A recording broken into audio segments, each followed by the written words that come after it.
Yay. Greetings, everyone. Welcome to another lovely adventure involving our 4E Pirates of Andoran. Will the guild come to our rescue? Only the Shadow knows.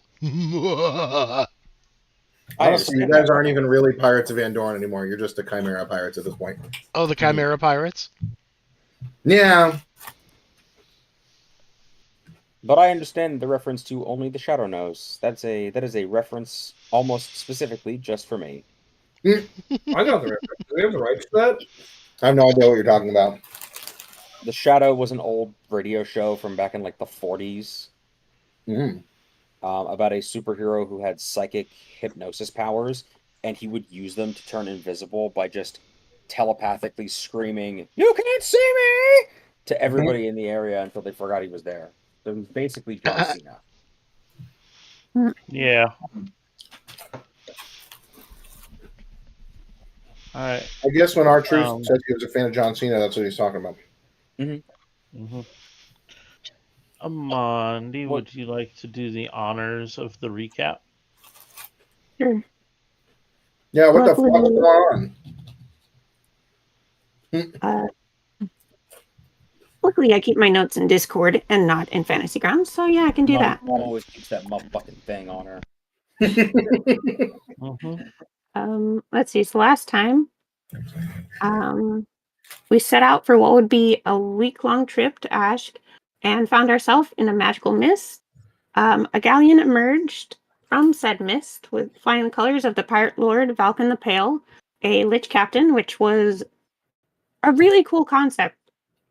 I don't know why, but for me, it's just really cool. Because it's a fucking undead pirate captain. What do you mean? I don't know why, but it's really cool. Because it's fucking rad. Yeah, man, you better start believing in ghost stories. Because we're in one. I mean, technically, we left that behind. But, like, we have the chance to be there again. Anyway, so... Yeah, true. We ended up talking to one of Valken's top lieutenants, Captain Typhus Vaith, also really cool name. We decided to fly our colors after remembering that we currently look like a Jescaran trade ship. And just in time to be boarded by said captain cordially instead of violently. He warned us that Ashk is locked down by some pretty ruthless legionaries. And Gilator managed to bluff his way into making Typhus believe we're not doing anything more interesting than trying to sneak into a library. Meanwhile, Typhus had his first mate float through our ship and check if we had actual secret cargo, which I also thought was really cool and would like one of those for our crew now. And mentioned that aloud, to which he offered to do that for us, and I was like, if we had a volunteer, yeah. But, like, it's not really our normal crew with us right now anyway. So yeah, that didn't happen. He went on to explain that he's been looking through Jescaran trade ships for something, and that he'd really like to know what's happening in the Ashk Desert. Oh, and then I guess this is also one of the reasons why I found it really cool that we came across a ghost ship. Because I made a note of like the fact that Amandi, who's like low-key and coincidentally like gaining undead related magic items, finds this crew super cool and would really like that ghost crewmate. After that, Typhus leaves us peacefully and we head on to Ashk. When we arrive, Asim, Gelf, and Driki, if I pronounced that correctly. I think that's the first time I've said it out loud. They went in just them to find a passage through the desert. It reminded Amandi of the time that Gelf and Asim went out on their own, and Gelf lost his magic item in a bet, and then set a tavern on fire. So she told Siddiqui to make sure his captain didn't drink too much and yell and stand on tables. And then the first thing that he did when he went into the tavern was yell to everybody that the drinks were on him. I did do that. And then by revealing his secret guild tattoo, he caught the attention of a local thief guild member and secured passage in a conversation that sounded an awful lot like he was hiring a hooker. We then later met said contact at midnight and got supplies for 2 weeks, a camel for each of us, and 2 guides, an older Jaskarn man, Akram, and an orc, Garoon. I don't know if I pronounced that correctly. I didn't put down a phonetic spelling. believe that's That's right. all I got. All right. That sounds very accurate. The only part that we left out, I think, was that Gelf is racist against orcs. Yeah, didn't Very do that. interesting. Hate them. They smell. Have you ever been next to an orc? They We have assail one on our your queue. nostrils with the fury of 1,000 fiery... Oh, never mind. There's one on our crew. We recently hired him. Yeah. You'll see. You'll all see. I don't know how to tell you this, but we've been living at sea and bathing in salt water out of a bucket for weeks at a time. We all smell like that. It might. Am I going to have to Your start nose. making sensitivity training pamphlets to hand out to the crew? I don't. No, just Gelf. Would you believe I've been a pirate for over 60 years, and this is the first time I've actually had to have this conversation? I'm completely in the dark on this one. Eh. It's all good. Because like normally it's just sort of assumed that being a pirate would be a fairly cosmopolitan bunch, but You know, if there's 2 things I cannot stand, it's people who can't stand other people because of where they're from. God damn it. And orcs. God damn it. Perfect. I take it. We put him at the back of the can I line. when we get and, back, can I roll intimidation to make Gelf swap the poop deck despite being a player character and an officer? No. So So, Gelf's okay with it. so the woman who you hired to set this all up for you, Yes. after introducing you to Garoon and Akram, Mm-hmm. brings over to you a herd of camels, one for each of you. But she comes over to you, Asim, and she goes, "I'm going to need an extra $350 for these camels. Something came up." That wasn't the deal, was it? Well, the deal changed. That's They fine. were a lot more expensive than they were That- supposed to be. I put it That's in fine. What exactly came up? And can I get a vibe check to see is she hustling us or is she being sincere? Roll me, whatever the fuck this Empathy. version of insight. Yeah, because it starts with, oh, I need a little extra money for the camels, and then it Yeah. ends with like, here's a shovel, dig your own shallow grave, and then take your clothes off. Ew. No, it's take your clothes off, then dig the shallow grave. Not in Vegas. It's You're not. gonna be too tired after digging that hole to take your clothes off. Roll a goddamn dice! There you go. It definitely you get the vibe that this is like the uncomfortableness of her delivery of this request is the same kind of delivery that you receive when you go to a restaurant and a waiter has to come back and say that they ran out of the thing you ordered. Oh, so she's not like confrontational about this. She's like, fuck, dude, like, I just need, like, it was more expensive than it was supposed to be. It's not my fault. And I hand over 350 gold. All right, go ahead and take that out of your inventory. Oh, I Leaves me don't like it. broke as a joke. What exact? I do Yeah. ask. I want to ask in a way that I'm not accusing, but like I am mad about it. Of like, what exactly happened that changed the arrangement? Do we have to be concerned about the success of the mission? apparently the Legion earlier today bought up most of the camels in the local stables here, and these were like hard fought to like outbid for just these 5. Legion doesn't bring their own horses? Fucking apparently not. Horses wouldn't survive a goddamn day out here in the desert. They don't already. I mean, they don't already. But as in, like, they don't already have their own. Like, what would the That's Legion all. need with that much transport urgently? No fucking idea, but it's pissing me off. Well, putting 2 and 2 together, that means the Legion is probably going to be where we're going. And they have a head start. Well, I suggest you fucking go somewhere else because they ordered like a dozen camels. We can. Your suggestion has been dutifully noted. I turn to her and I toss her another gold piece and just thank you for your help.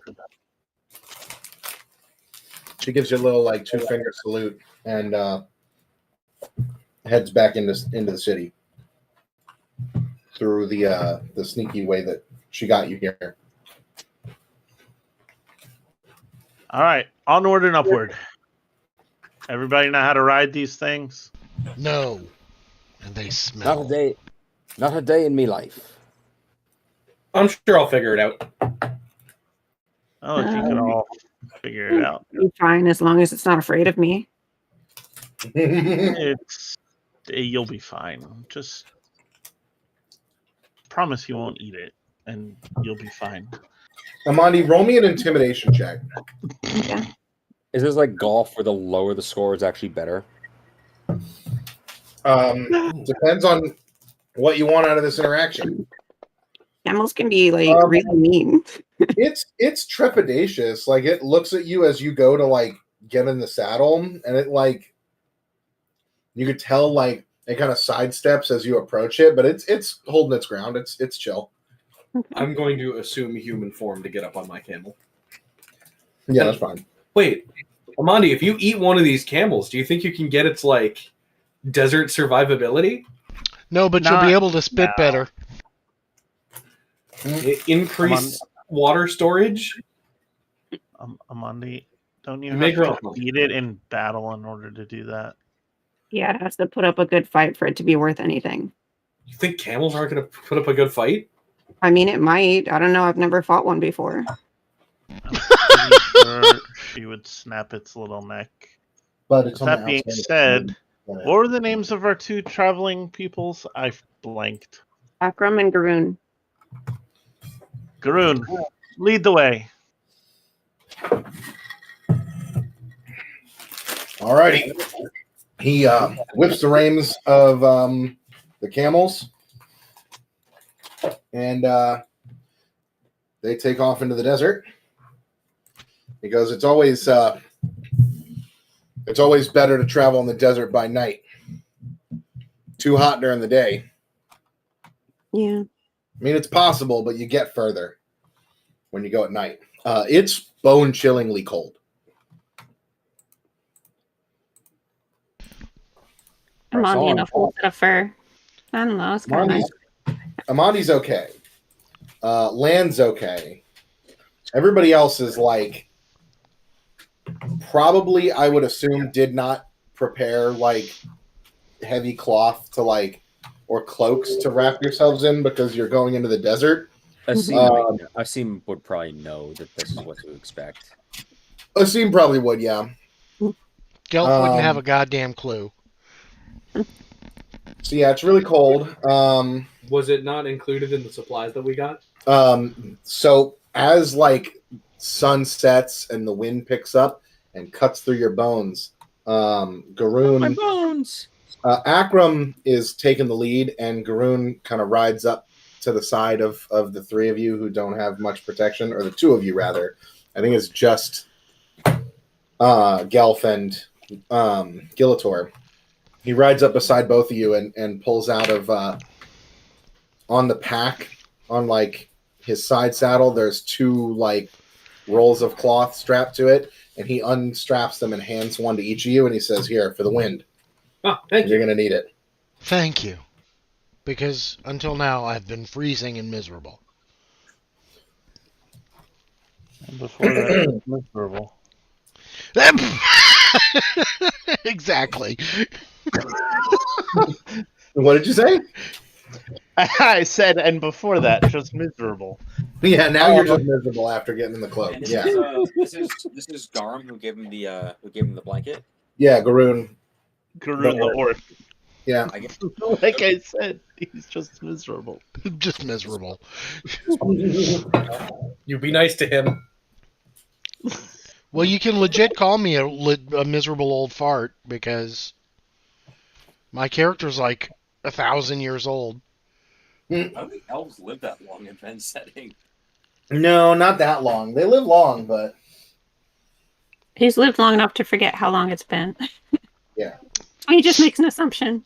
My headcanon is that elves tell people that they live to be like 5,000 years old as a grift to like, I will impart on you the secrets of ancient knowledge. And it turns out the elf is like 25, but they know that humans know the difference. that's yeah, funny. pretty much. Okay. So yeah, you guys ride through the desert. Do you want to talk to the 2 guides or anything, or ask them anything while you are riding through the desert? I do. I What have do you got? lots of questions. Okay. More for Garoon than the old man at the moment, but I do Okay. have a few questions for the old man. I'm pulling up my notes. Let's start with how long has he lived in Ashk? Garoon, all his life. Well, not an Ash per se, Where but else? he says he is. Where's my notes on this?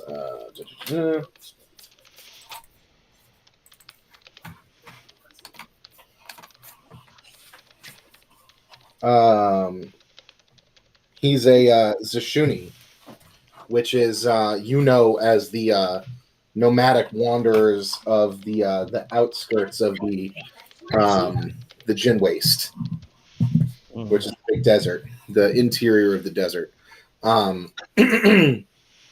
These guys travel from city to city. They live out in the desert.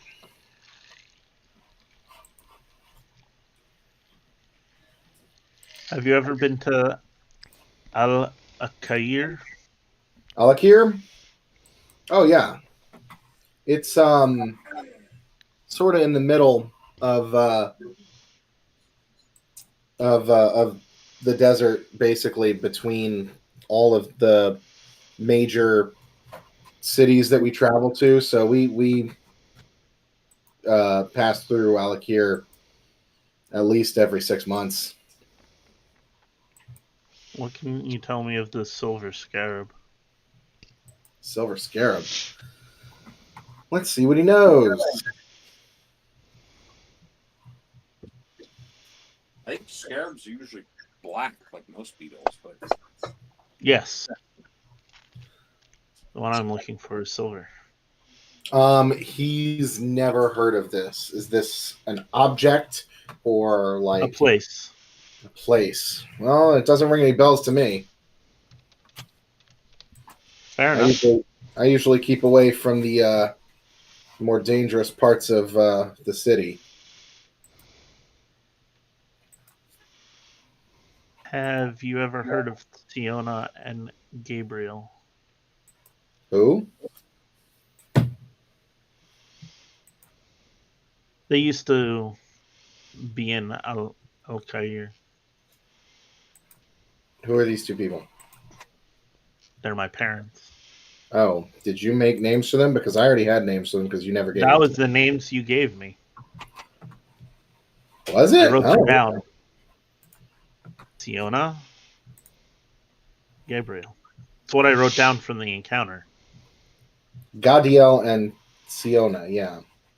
Okay, I spelled the Here. There you go. Gadiel. Yeah. Okay. It's been so long since he's seen them, he's forgotten their names. Yeah, the let's last time I saw them, they kind of pissed me off. He's never heard of these people. Fair enough. What do you know about where we're going?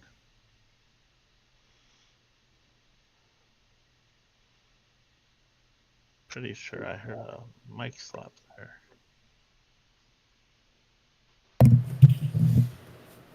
Hello. Yes, I can hear you. We know you're there. We can hear you breathing. But yeah, he says that he's never heard of these people or this place, but he usually avoids the more illicit parts of the city, like every city he goes to. So if this is a place in Alakir, it's probably in like the more dangerous part of town. So he's never heard of it. So because he avoids that area. Fair enough. Fair enough.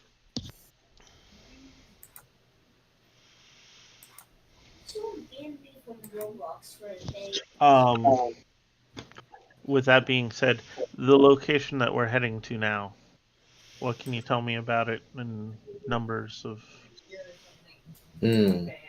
soldiers and? Well, we're heading to a oasis out on the outskirts of the Gin Waste. It's about a day and a half travel. I haven't been there in maybe 2 years. Never been out. I haven't been out that way, but I've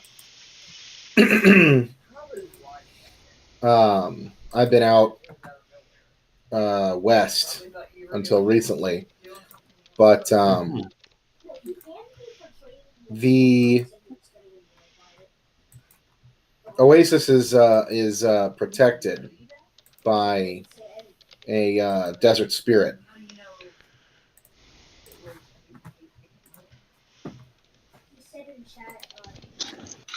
Yeah, I think that's who we're looking for. Good.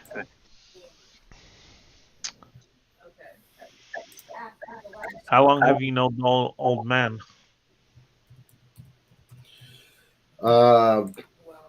Akram, I've known him since I was a young man back in, and then he lists one of the cities like further west of here. Let me see. Where's my map? The only city that I see, it would either be Since he was in Arib what? or never mind. Yeah, west. The other west. Yeah.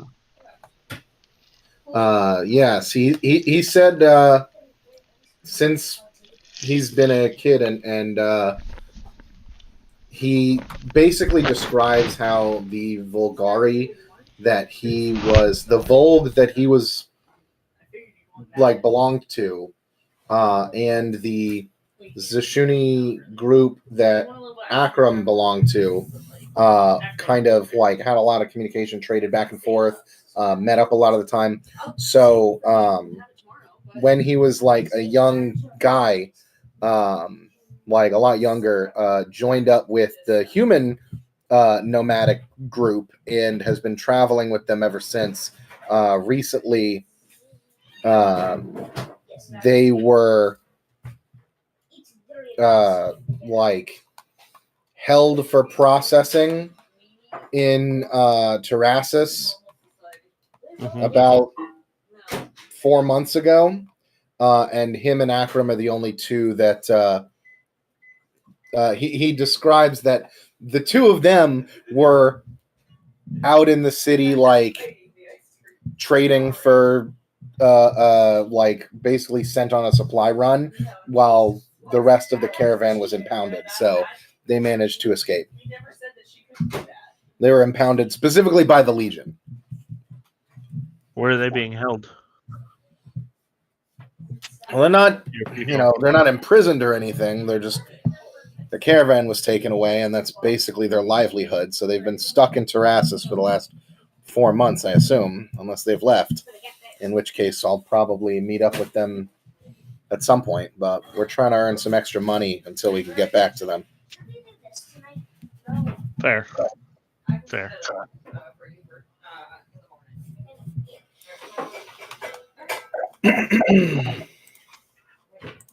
Does anybody else have any questions? Not really a question, but more of like a statement. You're just our guides. If we encounter the Legion out here, you're under no obligation to die for us. That being said, we're not running from the Legion.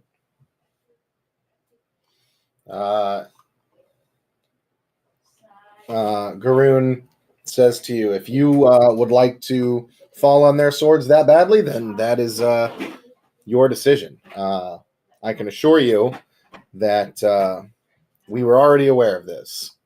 You have nothing to worry about.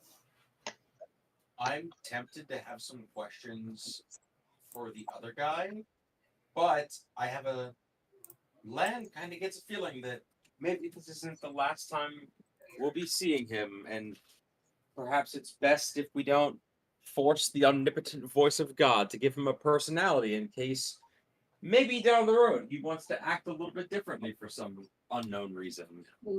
Wait, what? You hinted that your uncle might be taking over the human guy. No, definitely he would have his own character. I was going to potentially add a third dude here and just retcon that there was another dude if we wanted to, but if not, if he ever does want to join, I'll just add him in somewhere else. Then in that case, I do have a question for that guy. Yeah, so you see that the old guy is now like they kind of trade off jobs every once in a while. The old guy has actually fallen to the back, and he's like a couple of yards behind whoever's like the furthest back camel. He's like watching behind you.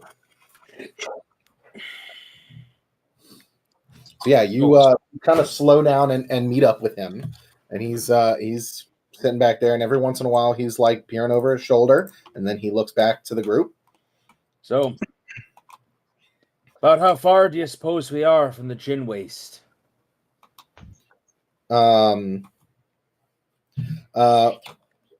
We are, he says, from the gin waste, the location that we're going to is probably another like 3 days out from the gin waste. I just kind of nod. I'm like, I've heard stories about it. I haven't spent much time inland in a good number of years, but as, well, at one point in time, at least, a bit of a foreigner myself. Stories about those type of things tend to get to you, and it makes being lost in the Feywild, or it makes being lost in the Elderwood seem like a peaceful stroll down the block. He says, yes, it is a bizarre place full of unexplainable things that perhaps men were not meant to witness. I laugh as I say, the weird realm of Arai Sarab, if anything else. well, you're not alone in that. Not even my ilk tend to ask too many questions about that lot. I imagine there's not many with the stones to journey even this close to it. He looks back over his shoulder as you're speaking. Kind of hanging. I'm gonna follow his eye line. What's he looking at? He's just looking back into the desert. It's like later at night. The sun has set at this point. It's maybe like 10 o'clock at night. He's like looks back for like maybe 5 seconds as you're speaking, then looks forward again, looking back at you, and he replies that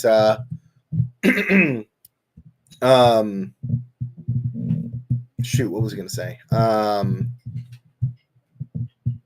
That yes, it takes a lot of know-how and a lot of determination to be able to traverse even the sands outside of the Jin Waste. Not everybody is bred for it. Took me decades to get my bearings out here since I was a lad. Been out here my whole life. I see. Well, count yourself lucky then. I took to the sea somewhat. It's like all things considered, what you might consider later in my life. I remember getting me sea legs for the first time, and I say I was quite a bit like I imagine a goat on a boat. He chuckles, and then looks back over his shoulder again as and he looks back at you. Can I do another insight? Is he looking for something specific? Like, go ahead, give me an insight check. yeah, is he looking for something that he expects to be there and isn't, or is he looking for something that he expects not to be there and is? Wait, what? Are we being set up to be betrayed because he's looking backwards for reinforcements? Oh, go ahead. Like, is he looking over his shoulder like, come on, guys, fucking hurry it up, you know? Like...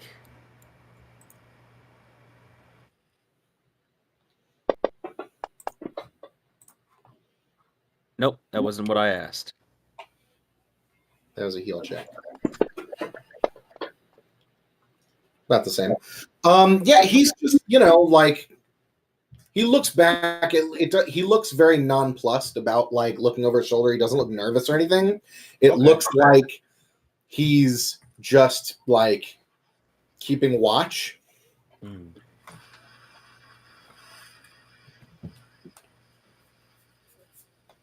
Yeah, I'm just curious. I just go.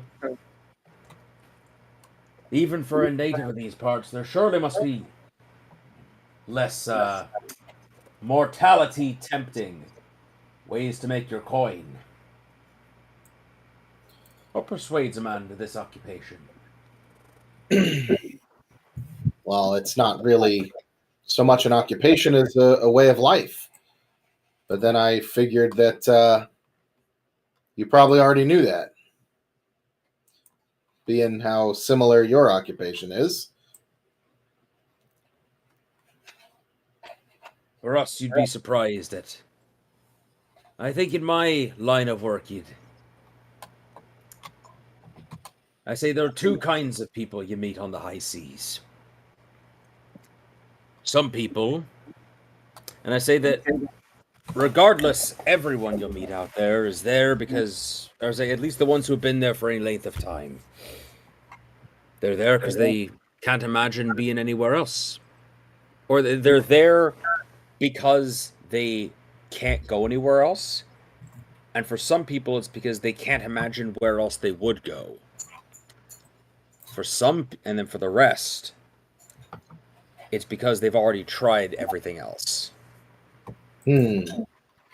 Well, I can assure you that some of those things are not the case with this lifestyle.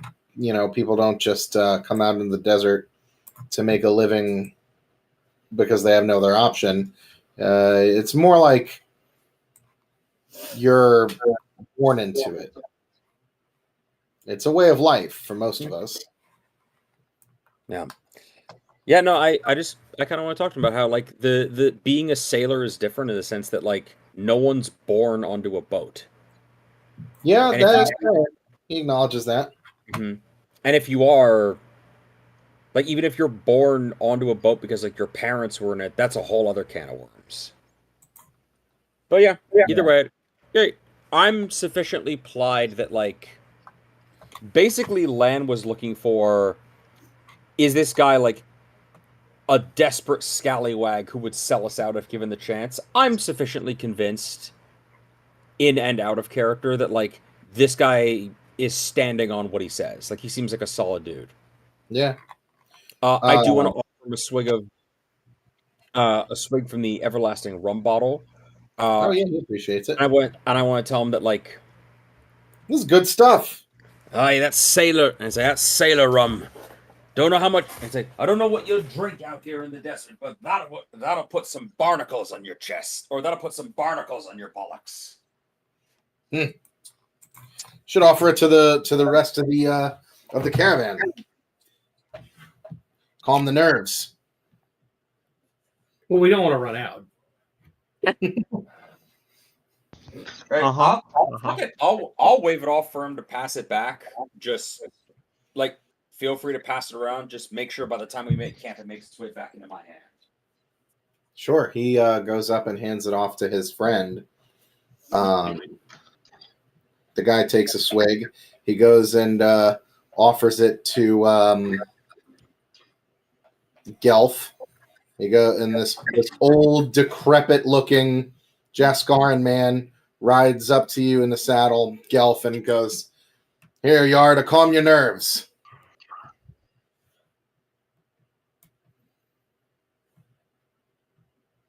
You should probably take a big swig.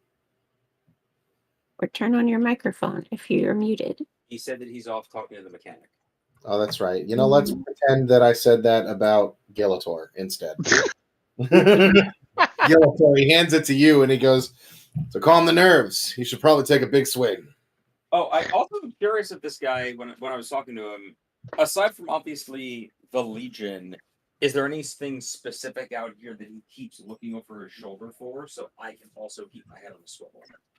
Oh, are you asking like what he's looking over his shoulder for? Yeah, like, is there? 'Cause you've asked me about it, but you have not brought it up to him. No. Now I'm bringing it up to him of like basically not in a suspicious way, but in literally a like, I would also like to keep my head on a swivel. What are you looking for? Anything specific other than, dangerous fauna or the Legion? He says nothing specific like that. I'm just keeping an eye on the caravan following us. All right, fair enough. That's it. He is in the back of your caravan. No, I got you. I just to reiterate. I'll stay back with him, honestly. I think Lan always tends to gravitate towards like the oldest, surliest guy in whatever party they're in. Okay. So I think we don't have to narrate through it, but like I think once we kind of get a rhythm going, I'll just hang back with that dude and swap stories about like desert traveling stories versus old sailor stories, and like just that sounds good. Both trying to bigger fish each other, like right. Okay, cool. Gelf is back. Yeah, Gelf. The old guy. Yes. In the back of the caravan with Lanolin. He rides. He kind of speeds up and rides up to you and hands you the everlasting rum bottle that Lan has handed to him, and he goes, "Here, you're going to want to take a big swig of this. It'll calm your nerves." Why do I need my nerves calmed? Well, just in case we find something out here. I mean, Well, there's something following us, but I don't know if it's going in the same direction. So, just in case, to be prepared. Well, then I'll roll my eyes and take a big old swig. And then I'll hand it and hand it back. What? Excellent. I said, can you cast Power Word Chill for 3 goddamn seconds? Yeah, so he rides back to you. Oh my! I don't know what you're talking about. My blanket is nice and toasty. I cast prestidigitation on it, and it made it nice and warm. So on y'all. Nice. Very good. He rides back to you, Lanolin, and kind of like start swapping stories with you. When you ask him about like he's looking back over his shoulder, he's like, "Yeah, I'm just got my eye on the caravan that's out there following us." And what else? You said we're swapping stories. Yeah, he tells you about times where he was in the desert. Like he tells you about a time when they got really close to the gin waste and was attacked by like vicious beasts or something. Like and I'll try and bigger fish that with like, oh, that you want to talk about a fearsome beastie? There we were on Shipwreck Island, and if that wasn't bad enough, when the Kraken burst from the sea, ye don't know nothing. Oh, you haven't heard of the Kraken, have you? You don't know nothing about that here, and it's just us like Yeah. two old explorers both trying to have the bigger dick. He goes back at you with his story about being attacked, and he says, "There we were out on the sands. You can, if you got the eye for it, you can see where the Jinwei starts. The sand starts to take on a sheen, a glimmer to it. And our leader, we were letting one of the more inexperienced among us take charge of leading the caravan, and they let us a little bit too close. We were attacked by massive volbeasts. There's these huge centipede-like monsters out there that spit fire. It's nasty business. We lost a couple of camels that way. Fire's my business, lad. Great. It's well, I feel like it's both of us, and we respond to the other one's story, being like, "Oh, you fucking pussy, that's nothing." But we're both clearly having the time of our lives. Oh, 100%. So it's just like, it's like fire breathers. Is that all? And I say, I've been putting out fires aboard. And I say, between this one and the powder galleys aboard the ship, I've been putting out fires since before most of this lot were born. Now, you want to talk about a real danger? Try get it. It's like, try when they hey Ben, I know we fought a rock in the West Marches before. Are rocks a thing anywhere else in your world? Yeah, probably. Do you mind if I just unilaterally decide an encounter that we would have had before the start of the campaign? It's like a cool monster story. Yeah. Just one quick aside, Lan. Any story you tell is going to be cool. Any story that this guy tells is Chekhov putting a big old gun on the table. So be careful if you're trying to do a dick measuring contest. Before you start telling your story, he does reply to Gelf when Gelf says fire's his business, and he says, "Yeah, well, these things are from the plane of the world of fire themselves. Your fire won't be able to touch them. So I hope you got something else in that spell book of yours." Swell. He does not.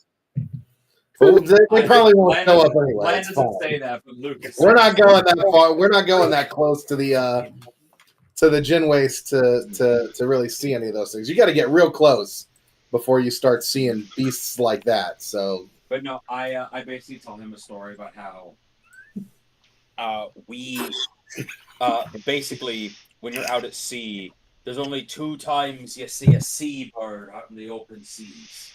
One, it's a gull that flew its way on out to sea, giving itself time to die. Or 2, it's when it be a rock.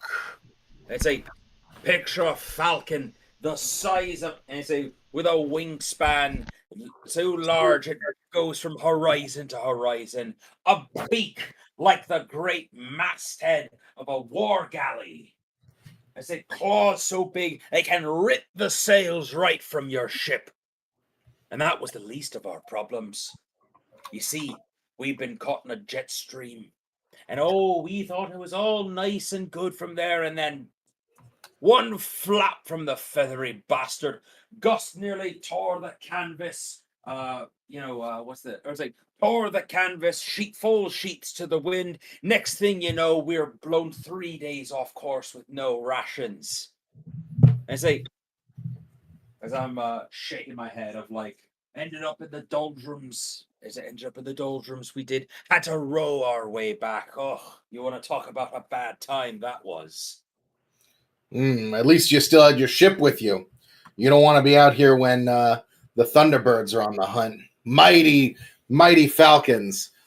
At least 1.5 times the size of whatever bird you were talking about. These things are pets for the torrent kings. Live up in the clouds, they do, and their caws are like thunderclaps. I think Lan's getting a bit too comfortable, so he's gonna let something slip, and you can decide his reaction to it. Sure, yeah, go ahead. You know, we have I a say, bird "Oh." we'd like to introduce you to. I say, oh, be they the trained, or say, the preening trained pets of the Torrent Kings. Well, and I say, seeing as how it weren't that long ago that we almost became acquainted with the bottom of one of their feet the hard way, forgive me if I'm not too intimidated. Oh, ran into one, did you? Oh, Yeah, you could say that. he seems genuinely surprised that that you are still alive after encountering a Torrent King. He says, "I can't say that I've seen one myself in the flesh, but heard stories of during the invasion. They sacked several cities up along the coast. The invasion of who? You know, the Phaedron invasion. Oh, right. Wait. Why were the Torrent Kings?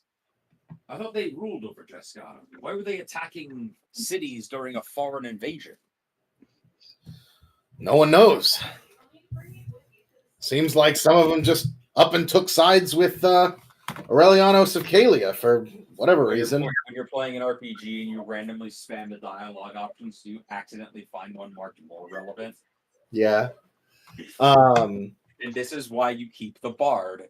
We still don't know why it happened, but I wasn't there, of course. I tend to avoid the cities when I can, but I heard heard on the travels that there were several cities that were almost completely destroyed by some of the Torrent Kings. I know Naj Mahara out to the west, Akiva was attacked, but only the armies of the Akivan armies were completely wiped out. But the city they left mostly intact. I think Lan is going to file that information away to inquire about later. But I think I've realized that I'm verging on tipping my hand a bit too far because I don't want this guy to become too interested in what we're up to. So I nod, oh, grisly business that. And, invasions, when it comes to allegiances, throw a dart, roll a dice, take your pick. And I just say, but from our encounter with the Torrent King, at least you can run away from it. Now, if we're getting away from the topic of the great beasties, and I say, what on earth, what might you know about being caught in a hurricane? And they just start transitioning right into story about being on the high sea waves. A wave so tall, I swear on me mother's life, it threatened to swallow. I saw it splash the moon. He moving directly on from there.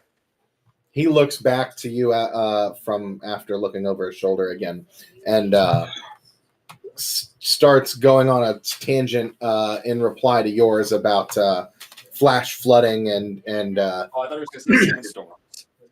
Yeah, well, yeah, that too. Like flash flooding and desert sandstorms. He says they're work of Arai Sarab, and you just gotta power through them, and how it can take out whole nomadic tribes. They're dangerous business out here. And then he looks back over his shoulder again. This guy, is he part troll? No, he just kind of, he's in the saddle, so he kind of shifts. I'm not gonna lie, I kind of really want to adopt this NPC. He shifts in the saddle and just kind of turns around and leans over. I got you. No, yeah, it just goes on like that for a bit of us, just the one-upsmanship of being on the sea is more dangerous. No, being in the desert is more dangerous, and it's just. It's at one point when he's talking about what you have to do for that. I kind of half jokingly interrupt him with like, "Tuck your head," but it's like, "Hope you're still young enough to be." It's like, "Hope you're still limber enough to tuck your head between your legs so you can kiss your own arse goodbye." Fair. Okay, yeah, he basically every quip and anecdote you give him, he has something to one up you with. Yeah, I'm just laughing with this guy. Like, yeah, 100%. Yeah. No, he's doing it in very like lighthearted as well. Oh yeah, Lan has yet to request a pet NPC. This might be my first. I promise I'll take him out and walk him and feed him every day, and I'll brush his coat to make sure he's super shiny. Yeah, that's a bummer. That means you're gonna kill him by the end of this. What's that? That means you're gonna kill him by the end of this. No. Not if I can help. Not this week.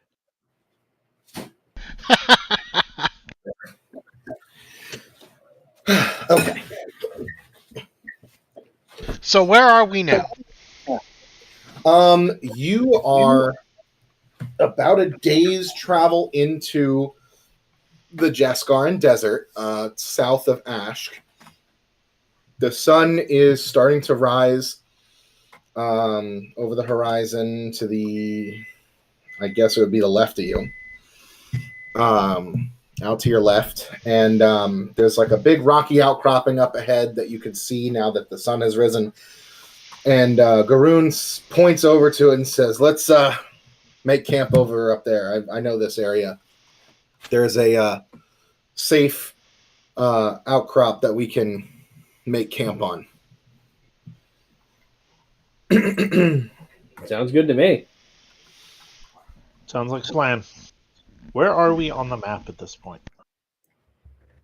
I don't know. Give me 1 minute. I've got camel lag. They have medicine for that. Okay. We're probably like right. God damn it, why is it locking to the thing? Like right here, maybe. Like there. Okay. Zoom in. Let's see. Where is my Where's notes? the spec? Clear that. Images.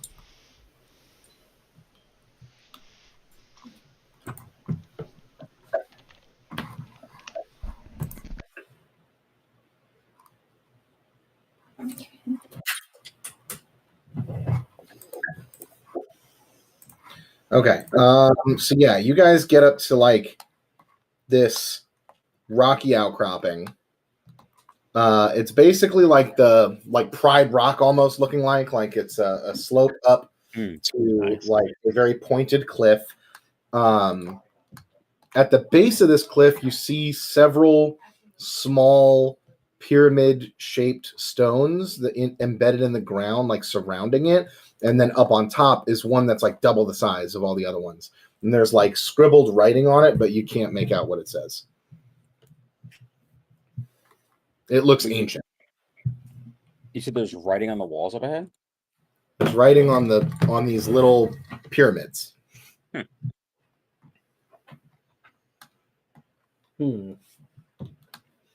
But you can't tell what they say. Given our resident scholar and elf. Yeah, can Or I make heads or myself. tails out of them? Roll me an Arcana check. Stand by. Or even me, who has been in the desert on a horse with a no name before. I thought it was a camel. This time it's a camel. That's I've why been it didn't on have a horse in name. the desert. I've been on a horse in the desert too. It didn't last very long. Oh, I see. Well, I'm sorry. What am I rolling? Why do you think Arcana? Why do you Arcana. think I chose camels this time? Also, Gelf, I think you can make use of those. There we go. 27.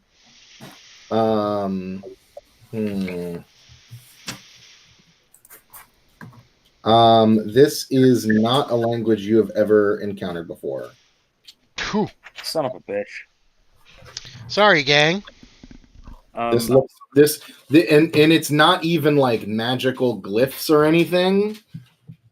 Like it looks like it's written out like words. It's text like written all over this pyramid shaped thing. But you are unable to read it. Being that I Or am identify from it. Fiskar, would I even know what language it is? Like, have I seen it before, possibly? You could try to roll me a history check if you want. I'll give it a shot. Okay. Yeah, there's no way I know shit. No, you don't know. You are completely unfamiliar with this text. Okay. I'd like to roll a history check because I have a sinking feeling that this might be a language that I've seen before, if you know what I mean. Go ahead. Please don't be from the outer planes. Please don't be from the outer planes. Please don't be from the outer planes. That's an endurance check. You've been rolling some weird checks. Oh, that was here, endurance. right? What the fuck? No, hang on. You might have Like, the glitch roll that your mouse is to clicking heal. on the like other shit.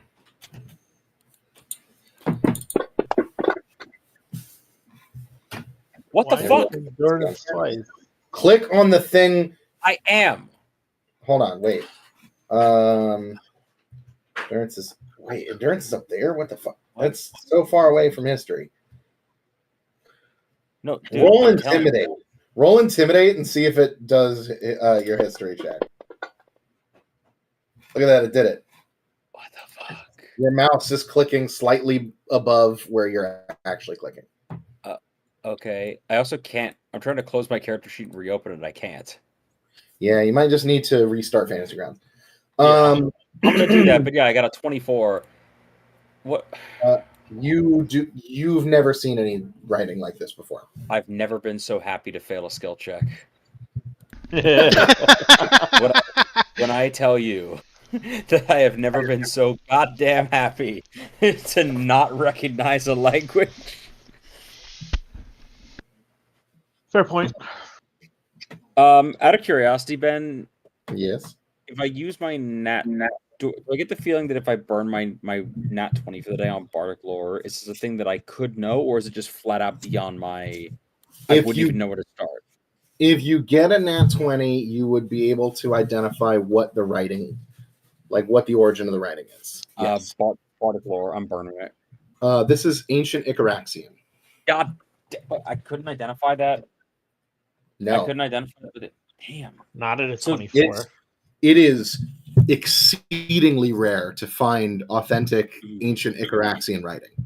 Okay, so it's kind of like bad comparison, I guess, because I guess the closest comparison would be Greek, but it's kind of like if any Icaraxian I may have possibly seen is like younger Futhark Viking runes. This is like Elder Futhark Visigoth.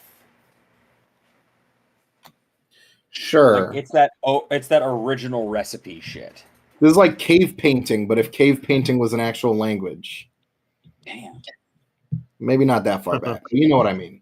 Great. Yeah, then I tell the party like this would not be just regular writing. This is old Icaraxian.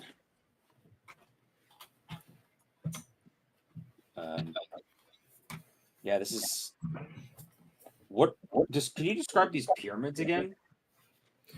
They are well, the ones at the base of this cliff face. The cliff face is maybe like 30 to 50 feet, not entirely sure. But the ones surrounding the base in like an arc, kind of like 50 feet from the base of the cliff, like out in an arc around it. Those ones are pretty small, like maybe the size of like a chair or an ottoman or something. They're like 3.5, 4 feet on its like squared on its base, and then rise up maybe like 4 feet off the ground. The one at the top of the cliff face is probably like double that. It's probably like maybe Are they almost carved out 10 of feet on limestone, its face. basically? A what? Are they just like what carved out of sandstone or like? No. Roll me dungeoneering to identify the stone. Engineering. Yeah, right? Fucking never use that shit. Or nature, I guess, could also work. I'll take it 19. Yeah, this stone is not like a naturally occurring stone in the desert. It's more of like a let me look this up. Hold on.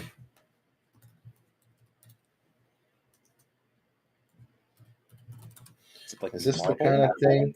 Yeah, like a basalt kind of like igneous rock. This is not like sedimentary.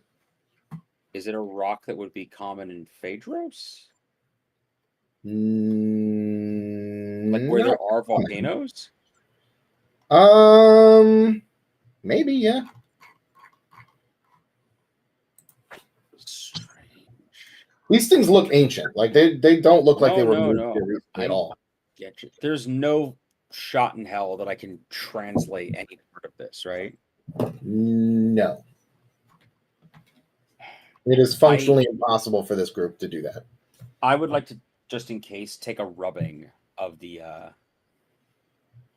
like rub a piece of paper over with a pencil or whatever. Yeah, with a bit of charcoal or whatever you guys got with you. Yeah. Yeah, you can go ahead and add that to your inventory that you have that. Damn, yeah, I'm not sure what else to do with that.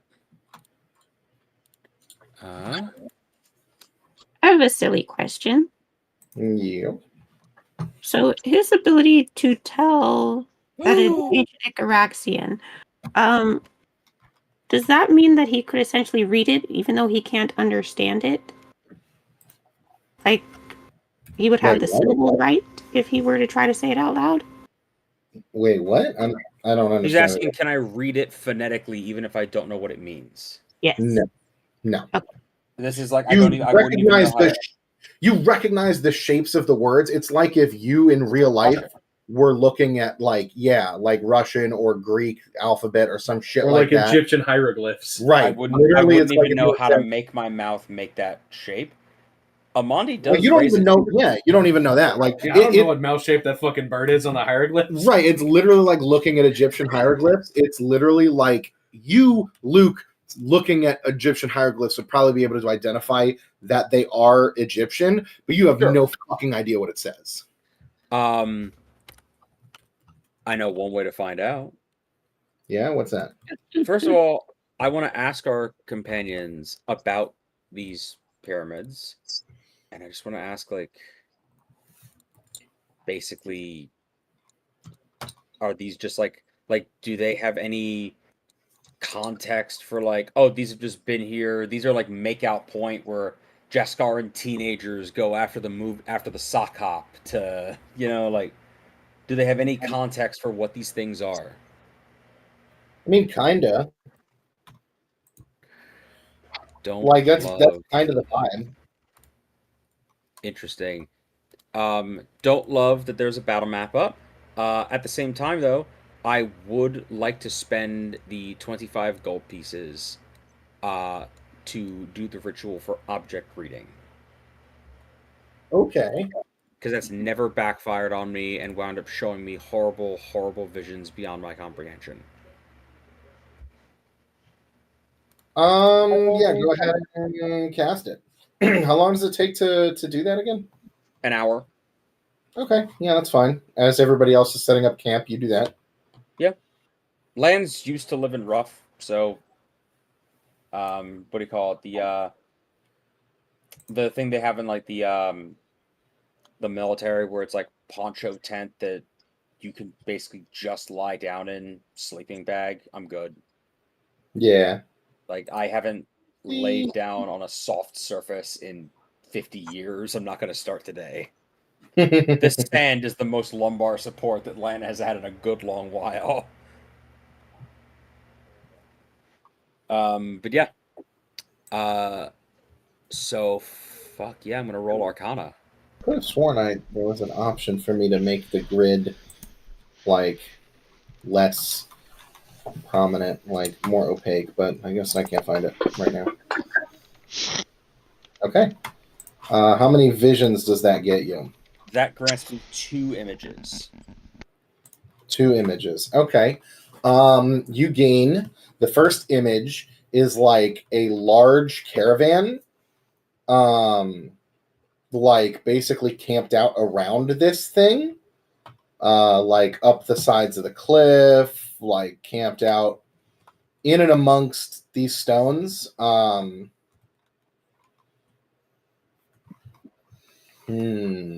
whatever it's worth, because the ritual does indicate that I can kind of direct what I want out of the visions. Okay. Yeah. All right.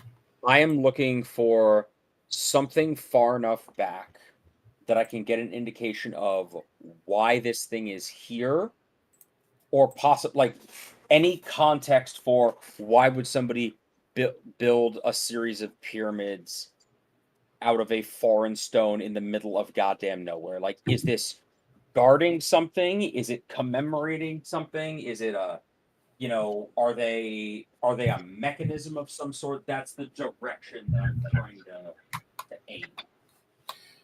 You get the second vision you get, like the first vision is relatively recently, like within the last 100 years, probably. Roll me nature. Okay. Get me at least a 20. Ooh. Don't know what to tell you, boss. Fair enough. The one time. How? How, Sway? How? That's okay. You just don't know at what point this was. The next vision is obviously further back in time, but by how long you don't know. But you see a vision of these stones lifted out of the ground, maybe 5 feet into the air. They are actually like D8 shaped. So they have a matching like symmetrical pyramid on the bottom. And they are floating and slowly rotating. They hum with some extremely powerful magic in this vision. In real life, they are completely inert.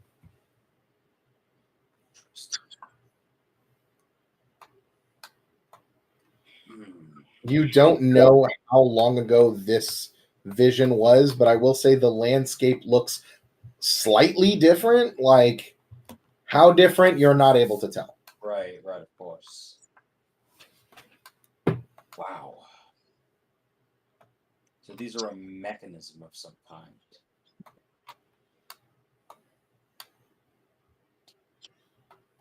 Huh.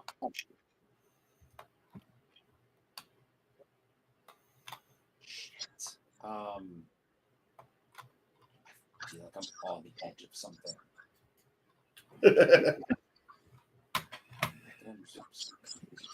What? God damn it! I want to know. Oh.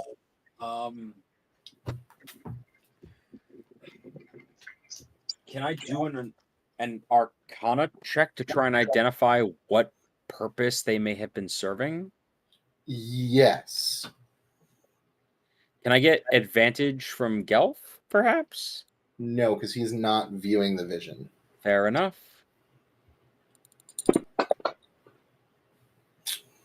It's difficult to say. Like, it definitely looks like very powerful magic. Like the runes and text on the stones are glowing.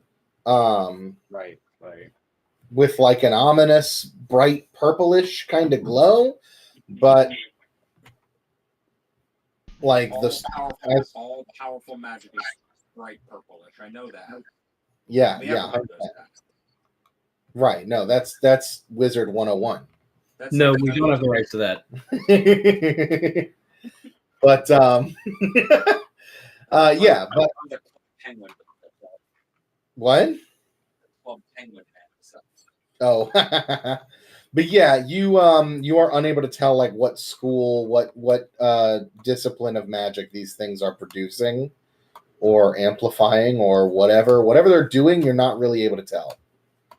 They're doing something. It's very strong. Damn. Okay. Okay. So, shit. Yeah. I guess I'm just go to bed, fucking contemplating that. It's gonna never stop fucking bothering me. What? So that's never gonna stop bothering me. You come back to reality. Oh, there goes gravity. There goes gravity. You come back, you open your eyes and look around as the rest of your party has finished setting up camp. Almost like most of the tents have been set up, but everybody's kind of on edge, looking around. As while Lan was in his trance, both of your guides stop from their various tasks at setting up camp. They look up, they perk up, they look to each other with a knowing look, and they look to you and they say, "We got trouble." God damn it. It's always something. What kind of trouble? The orc says, That's what an orc would say, yeah. That's yes. what an orc would say. They say creatures coming this way. I can't get a good read on how many, but a lot.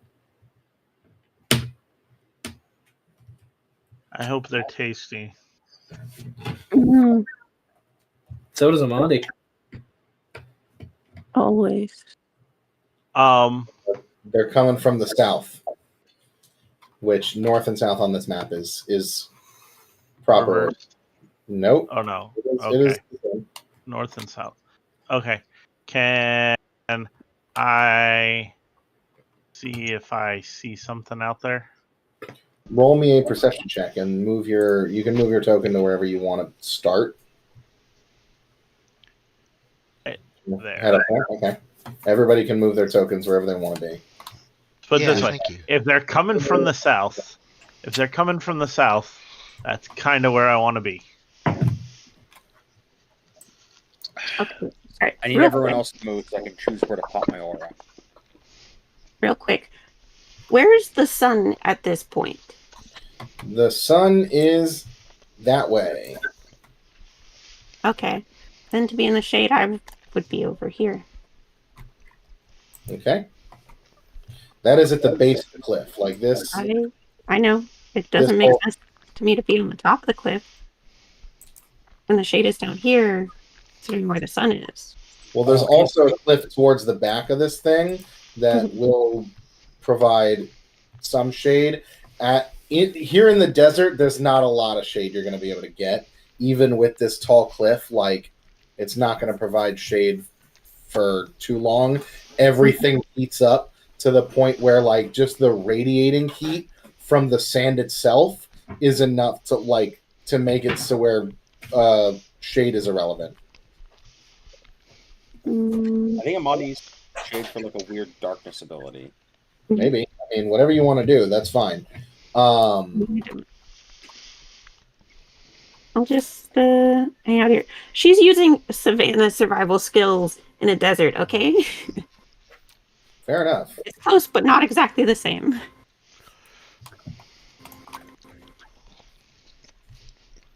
Let me go ahead and select this.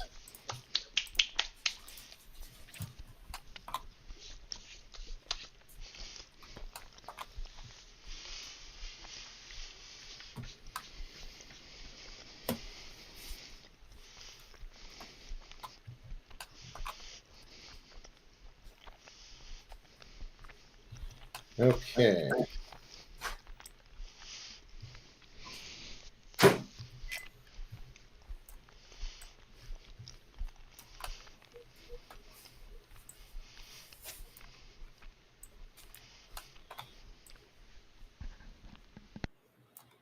Yeah, so Asim, you don't see anything. But what's his name? Hold on, let me go to Yeah, the I wouldn't assume with a 12 perception that I saw shit. And there we go.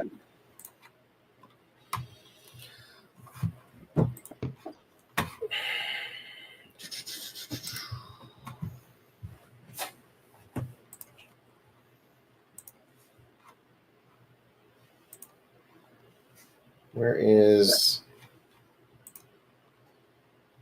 come on.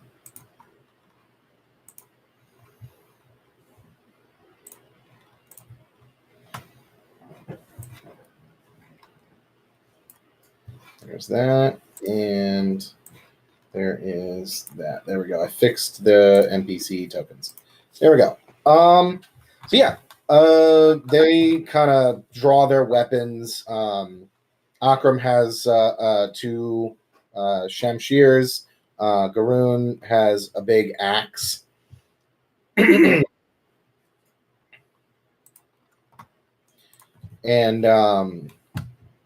they are like posted up like by the campsite, and they say to Gilator, who's the closest one, they say that it's some kind of herd stampeding this way.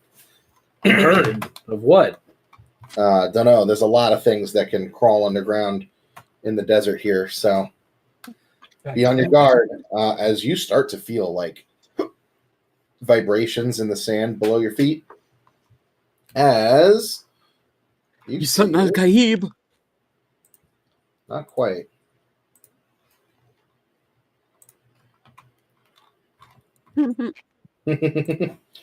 You see just a bunch of these little critters pop up out of the sand, about the size of like a small dinner table, just like popping up out of the sand as they're like kind of digging themselves up out of the sand, crawling towards your party and your campsite. You see out of their backs on these little like vents and out of their mouths billow wisps of smoke, as if like from a campfire, not like black acrid smoke, but like, you know, just a little wisps like of light white smoke, as they are furiously stampeding towards this cliff face. We are going to roll initiative. He thinks your boy about to get his AoE off.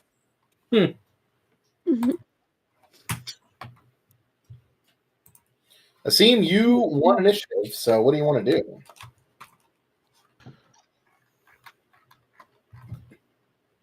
I want to do something really cool, but I'm going to go the safe route. Okay. How many feet would you say it is from where I am to the ground? I think he said like 50, 40 something.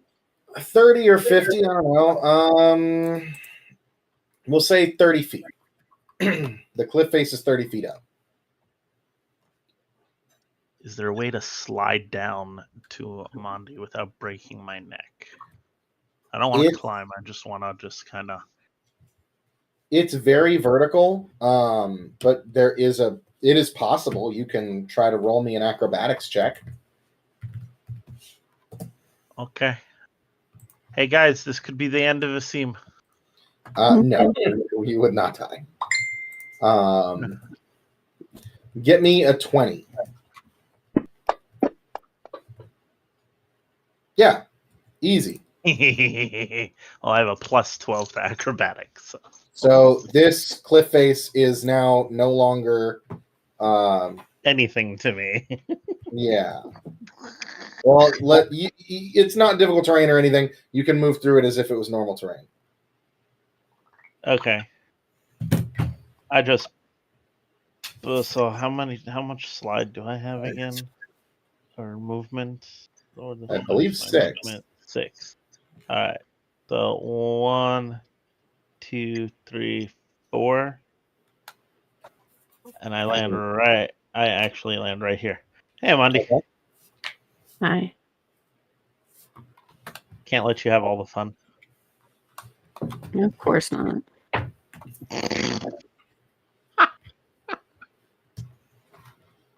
What else would you like to do? I would like to just shoot one of them with my waterlog crossbow for right now. Go ahead.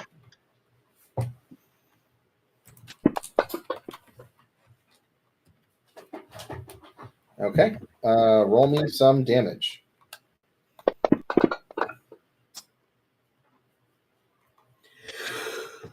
Where is it? Shit, I forgot to.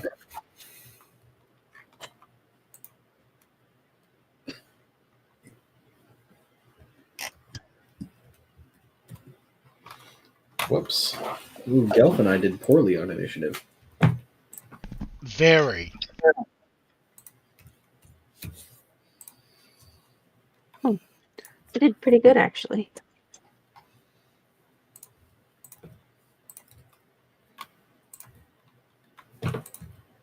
Good thing I'm on a very tall cliff. Indeed.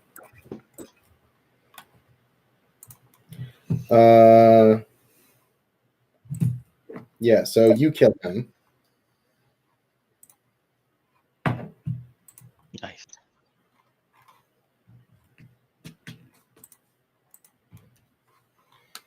Anything else you'd like to do? Yeah, you basically, your bolt hits that thing in the head and it cracks its little skull open. And that's it. It dies. Oh, yeah. Good. You see as it dies, its carapace kind of like cracks and splinters and pops as like flames kind of explode out of it. Now we're talking. Not tasty. I was wondering if they would taste like they've already been cooked. They might be a little spicy. That's fine. They might provide us heat through the night once we kill them. That too. Asim, anything else? No, I hold steady. Okay, Amandi. Okay. I'll also be right back. Let's see. I think I'm just gonna start with a storm throw. Yeah. Okay. So I'm gonna throw my axe at the nearest one. All right, go ahead.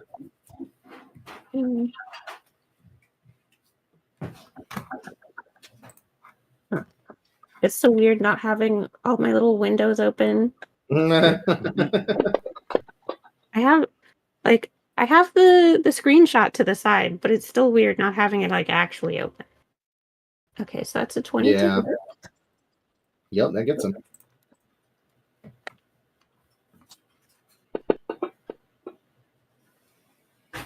And then what else does this ability do? And he is dead. Your axe flings across the sands and just cuts this thing in half as it keeps going past this monster, and just slices it in half as like its lava guts kind of gush out like a volcano going off as it falls to the ground comically to either side of where you sliced it, and your hammer warps back to your hand. Axe. Oh yeah, your axe, yeah. And then I doubt it'll do much for me, but I also get resistance to lightning for a bit because of that attack, so Fuck yeah. just put that there.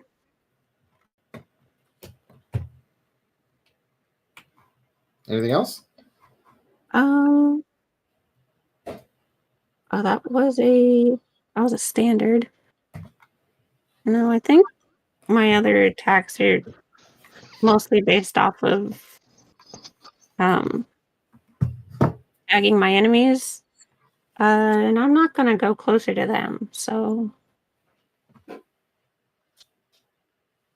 wait, does that thing count as having a soul? I don't That's think a so. philosophical question. I don't think so. Okay. I think they gotta be sentient creatures. No soul stealing then. I will end my turn. Okay. So it's Akram's turn. 1, 2, 3, 4, 5, 6, 7. And he is going to post up with his dual swords. And Garoon is going to 1, 2, 3, 4, 5, 6.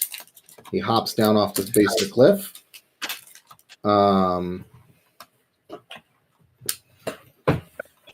And then it's going to be some Buggy's turn. Is his sword called Akram's Razor?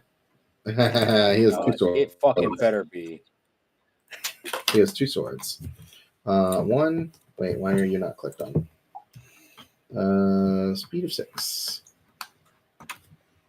1, 2, The other 3, one is called 4, Chekok's 5, Rum. 6. 1, 2, 3, 4, 5, 6. And now a different Buggy. Those are speedy little guys. Yep, they're double moving. 1, 2, 3, 4, 5, 6. 1, 2, 3, 4, 5, 6. Number 14, that's you. 1, 2, 3, 4, 5, 6. And then 1, 2, 3, 4, 5, 6. Lanolin. Yeah. All right. So. Oh boy. Oh boy. Okay.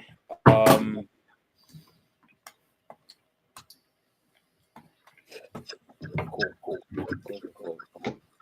I guess first things first. Minor action. Gonna pop my Scald's Aura. Okay. Just to declare that I have that up. Yeah. Let's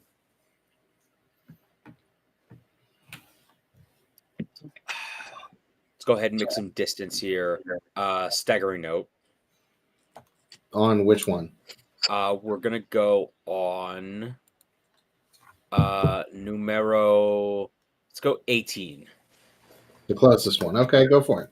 Yeah, the closest one. I'm just gonna. I don't like that. They're both kind of ganging up on us. Yeah. You hit. Okay. He is dead.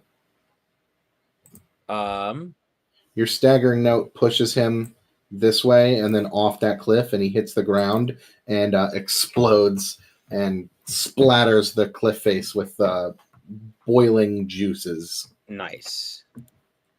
Hell yeah. Then I guess that was my that was my major and minor. So fuck it. Let's just end turn, keep it pushing. Okay. Fire beetle number 3. 1, 2, A lot of fucking fire beetles. 5, 6. 1, 2, 3, 4, 5, 6. And he is That's going one thing we to learned: they can't fly. attack Amandi. It goes to. Actually. Yeah, it'll go bite you.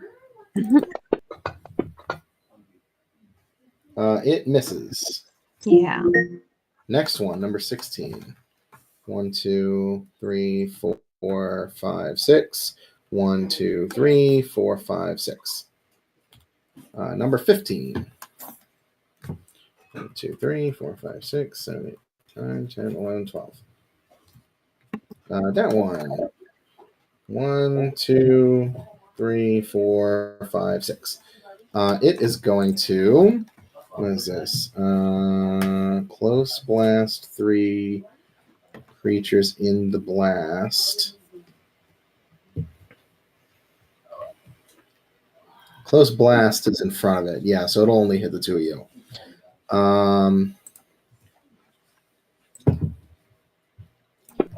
So one on Amandi misses, and one on Asim misses. But I believe this does half on a miss.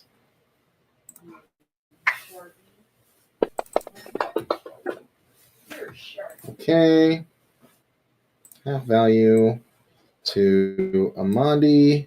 So you each take 5 points of fire damage as it opens its mouth and just belches a cloud of noxious smoke and like boiling, like basically lava. Okay. That's his turn. The next one is number 8.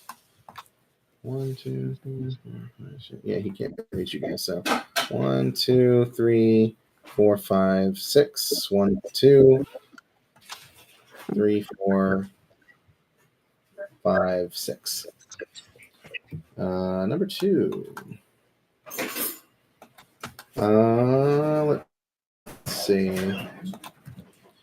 1, 2, 3, 4, 5, 6, 7, 8, 9, 10, 11, 12. 1, 2, 3, 4.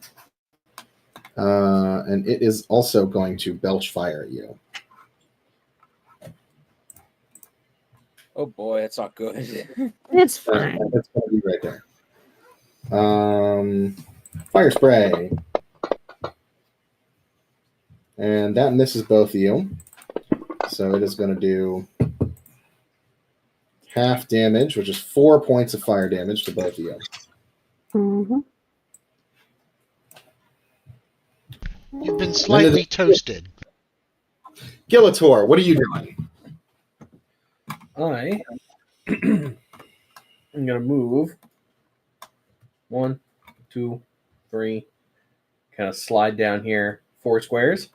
How big a drop is that? That's 20 feet. So that'd be 2d6 damage unless you want to give me an acrobatics check. I'll give you an acrobatics check. I don't know if I'm very good at it. Give me a DC 20.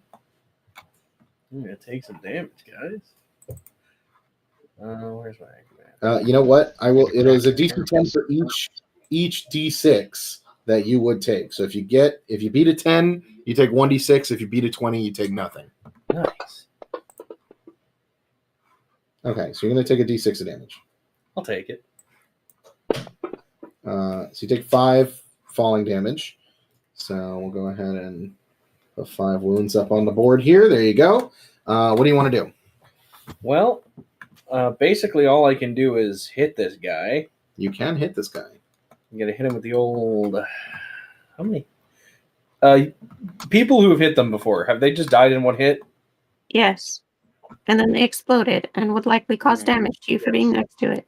Yeah. Yeah, but I don't have any non-melee attacks, so we got to do it this way.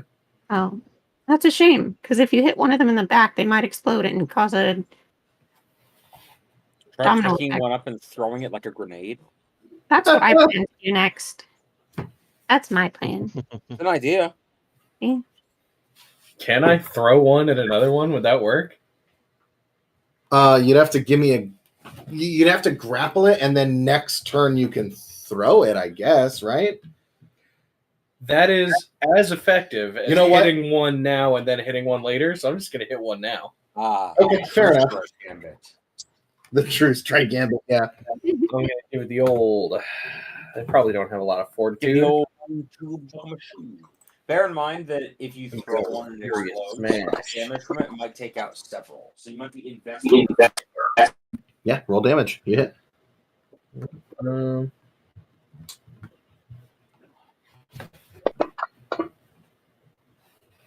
Yeah, he is dead and explodes in a gout of flames that deals 5 points of fire damage to you.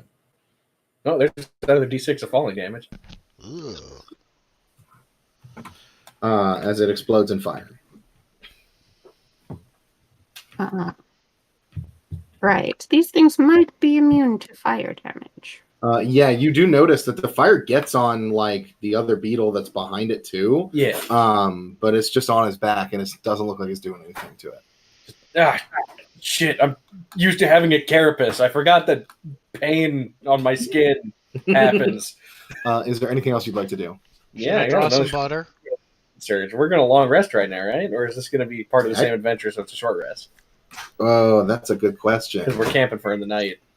No, we'll long rest after this. You can go Nova on this one. Do it again. Fucking watch me. I'll be right back, Yeah, guys. go for it. You have fun with that. Furious Smash. Oh, You hit. Rolling a lot of 14s tonight. I'm not mad at it. That's good. That's It's a good roll. slightly above average. Yeah, no, that's significantly above average. I think that's 20% above average. Yeah, he's dead, and you take another 5 points of damage. Nice. Anything else?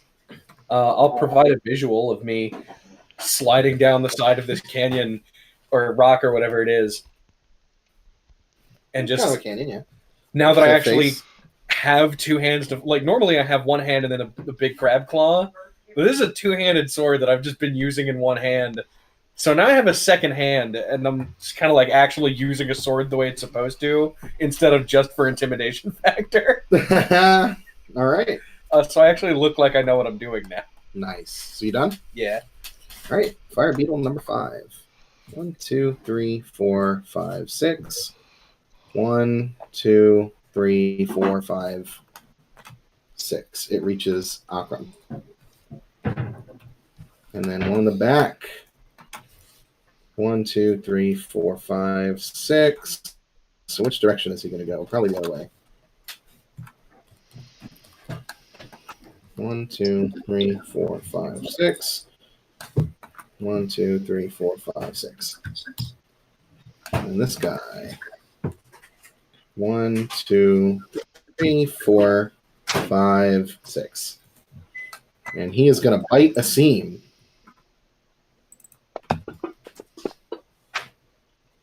And that is going to hit for 13 points of damage. Go. It is your turn. magic missile. I'm gonna magic missile. This fire beetle number 5. Number 5. Can you point to him for me? Because I don't know which one that is. It's the one on Akram. Before I do that, I'm gonna cast. Okay. Before I do that, I'm gonna cast action point. Okay. So I gain an extra action this turn. Yes. You don't need to do that before your main action. You could do the magic missile and then action point and then do something else. Okay. Well, I'm gonna do magic Yeah. missile twice. Okay. Yeah, go for it. So you're going to shoot this guy and then another guy? Right. Have I targeted this fella? You did, and then you detargeted. There. How about that? Yeah. Is he targeted now? Now he is, yes. Because he's going to die.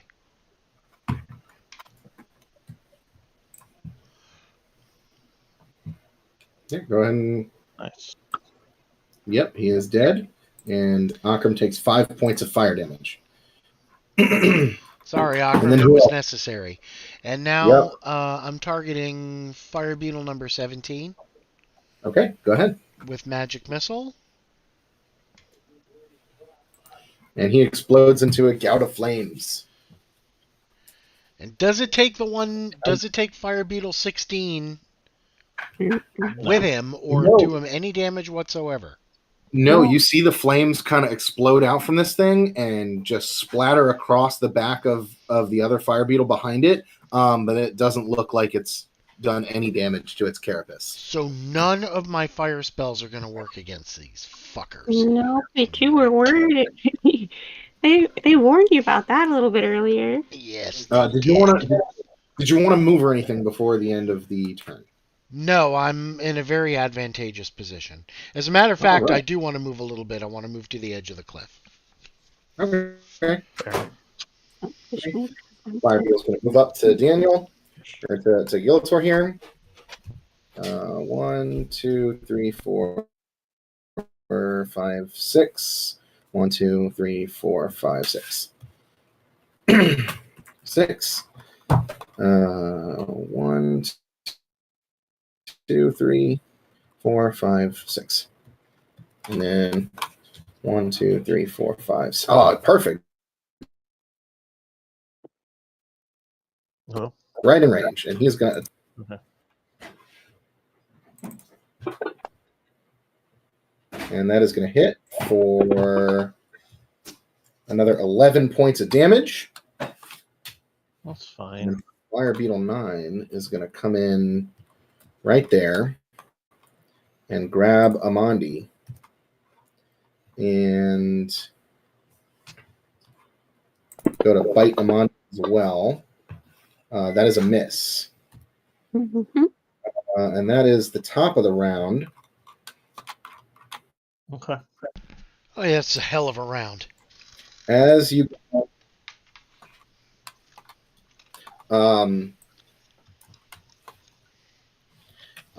as you guys are basically popping these beetles one by one all around you, you feel the ground rumble beneath your feet much more than they were when these little guys come out of the ground. Shai Halud. As you hear Garoon yell out, "It's a Volbeast!" As the two of them, basically at the back of the canyon, you do see, in very Shai Halud fashion, these two giant monstrosities burst out of the ground. Revenge for the giant Huge scorpion. worm-like creatures with monstrous tentacles and a maw that looks like the sun. I feel like this is revenge for the invisible scorpion. And I feel like the invisible scorpion? Yeah, that's a fair point. I feel like I'm being attacked right now. And I came here to have a good time. I mean, you are being attacked by Volbeasts. And I'm also having a good time, so fuck you. Okay, that made sense to somebody. The invisible scorpions we fought in the Star Wars game. Let's see. What is he going to do? What's his speed? 8. Okay, so 1, 2, 3. Actually, wait, he probably can't go. Well, 1, 2, 3, 4, 5, 6, 7, 8. He is going to target Fire Beetle number 20. Use Wow. this attack. It's a dog eat dog world here, huh? For 13 points of damage.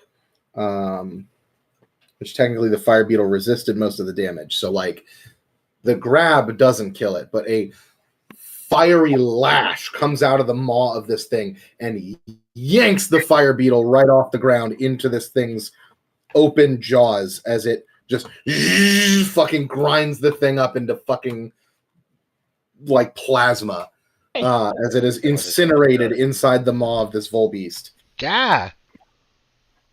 Asim, it's your turn. What do you want to do? Run.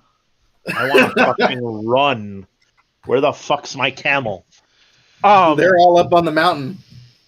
Good. They're somewhat safe there. Kinda. Okay.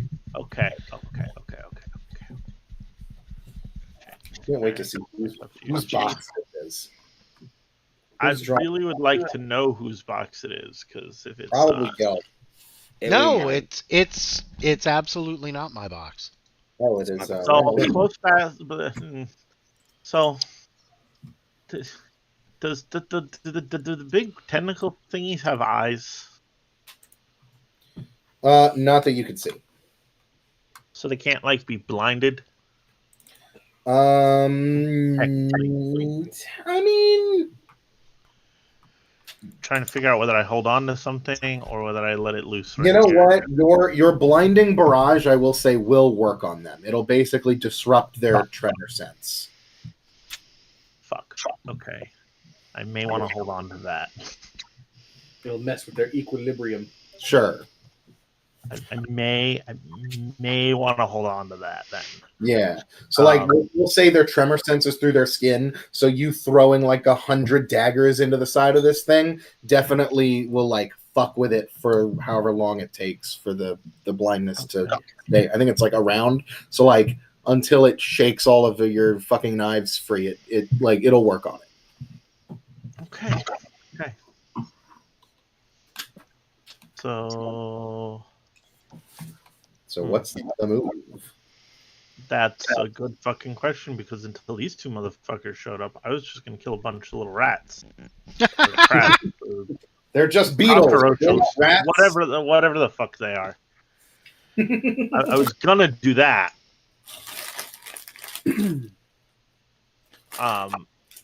But what I'm gonna do now instead is Shadow Steel roll, because this actually makes sense for me. Because it allows me to shift.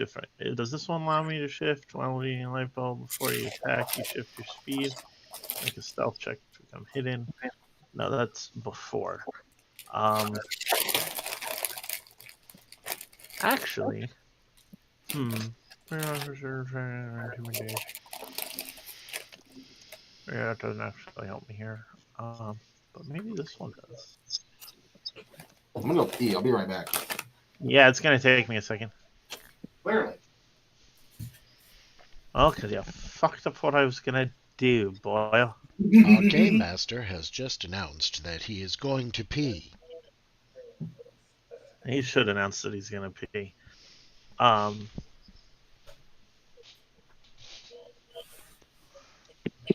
That also I shouldn't use here.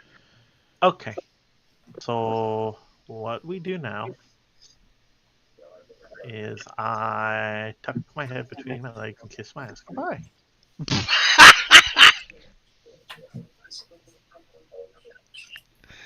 We'll be fine. I know. We've killed bigger.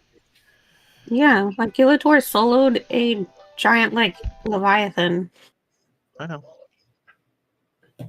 Yeah, but you've never been out here in the desert. That was with the Donald Duck-esque rage of rolling so low that it finally just like boiled over and exploded. I've been rolling good tonight, which means I'm going to actually be very bad at fighting these things. So I've got two options. I can slip away, or I can fight. I'm dying right now. So, Oh, not really. Oh, no. no, bloody. No. His name isn't on it. Never mind. I got this from outside. These Okay. don't seem that hard to kill. So wasting something on it is probably a bad idea. I have I'm going to do an at-will thing. And those don't cost me anything. Mm-hmm. Hey, just a question. What's the cutoff thing? What? I'm hoping the end of this thing, because I don't have to be to work until 9. What is the cutoff for everybody else? Pretty soon, to be honest, because I have to be at work at 7. I have to be at work at 4:30, but I was asleep all day, so I'm not sleeping tonight. Oh my god. Okay, so did you want to just pause it right after my turn, or did you want to try to go a full round, because there are a lot of things to go? To be honest, I'd be cool with just, if everyone else is cool with it, I'd be cool with pausing right after your turn. Okay. Right. I'd also like to take my turn. If everyone kind of has an idea of what they're gonna do, I'm down to play the round. But Yeah, I'm just going to kill this thing right here in front of me with a quick piercing strike and be done with it. Okay. Okay.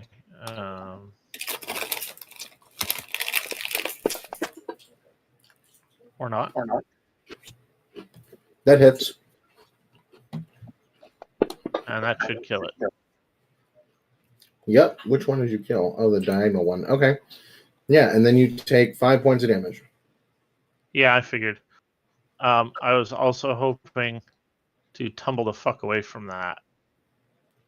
It's an encounter move. Mm-hmm.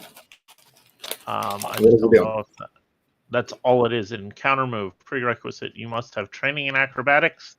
Effect. You shift up to your speed. But I used it at will, so I think I'm still able to move, though, right?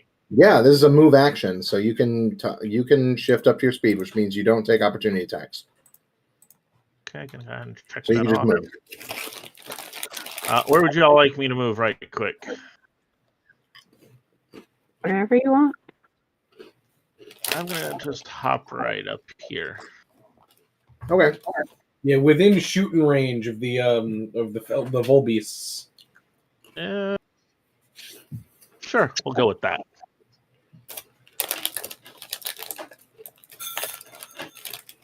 Okay. Are you Okay. done? Okay. So I'm gonna mark all the guys that are next to me. Mm-hmm. And then I'm gonna start with Tempest Assault. Okay. So I'm gonna hit this guy. That And hits. then- Go ahead. By doing that, it does damage to the one next to it as well. So this damage is for this one. Okay. And then So you kill both of those guys, and you take 10 points of damage. that's fine. Slowly making me stronger.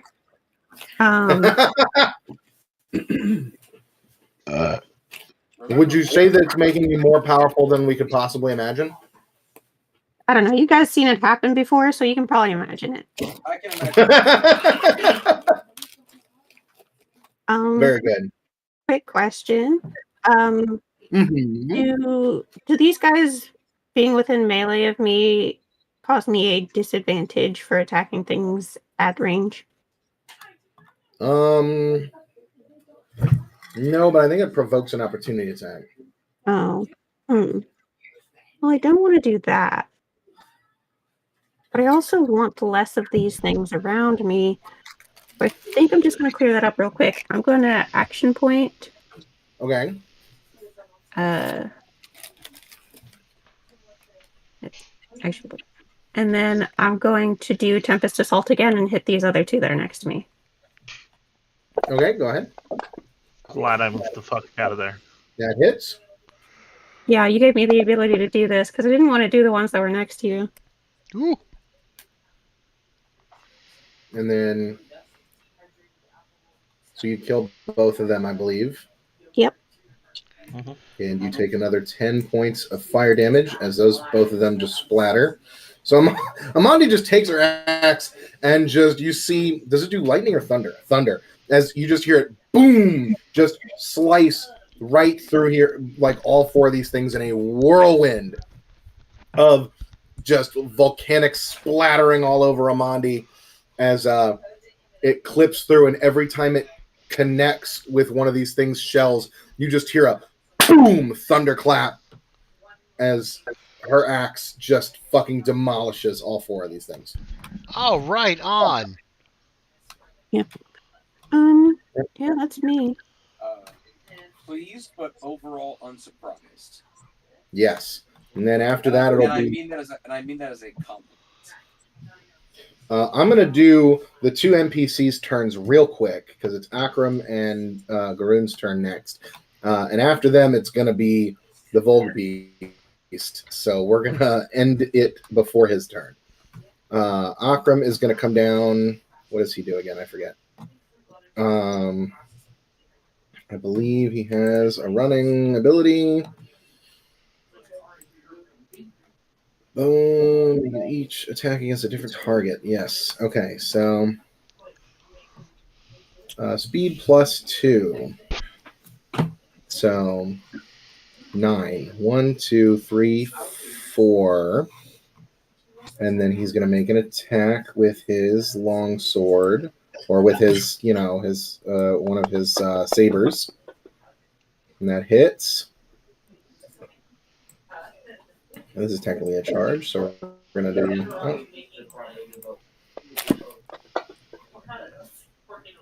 Does 9 points of damage and kills that guy.